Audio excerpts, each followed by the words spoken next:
My body matured faster than most girls my age. When I turned 18, my overprotective brother worried I'd be taken advantage of, so he asked his best friend to look after me. But the first time we met, that man's eyes never left my body. After I graduated from college, he kept crossing the line, again and again. By day, he was my boss, and by night, I was his personal assistant. For 4 years, we kept our affair a secret. He molded me into exactly what he liked, and the worst part, I let him one day.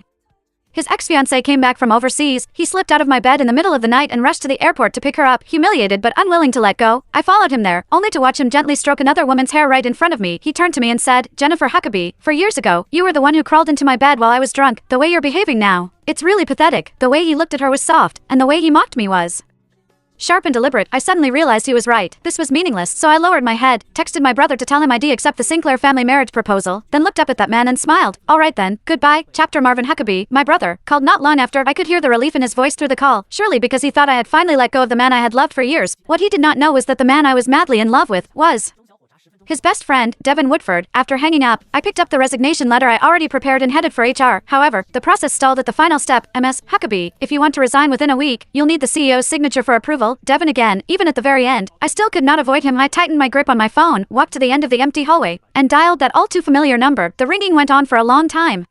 Just as I thought no one would pick up, the line clicked. A strange female voice came through. "Hello, looking for Devin? He's in the shower." In the shower. Those 3 words stabbed my chest like 1,000 poison needles. Nonetheless, my voice stayed calm, almost unnaturally so. "No need, thank you." Before she could say anything else, I hung up. The screen went dark, reflecting my pale face. Less than 2 minutes later, my phone buzzed violently again. I stared at Devin's name on the screen for several seconds before answering. "Did you need something?" His tone was businesslike, cold and detached. Just last night, this same man had been on top of me, whispering my name intimately over and over again. My fingers whitened around the resignation letter. "Mr. Woodford, there's a document that needs your signature before the process can go through." He gave a low hum of acknowledgement, then added, almost as an afterthought, "Oh, right, stop by later and pack up the rest of your stuff.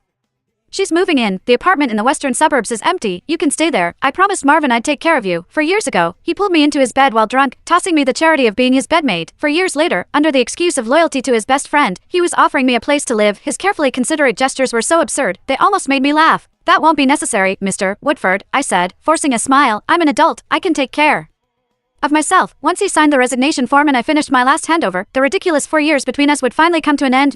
I was getting married. I opened my eyes in the hotel room as morning light streamed in. For the first time in years, I felt more awake than in any morning I had spent by Devin's side. I called a car and returned to the villa I'd lived in for 4 years. However, the moment I stepped inside, I almost thought I had walked into the wrong house.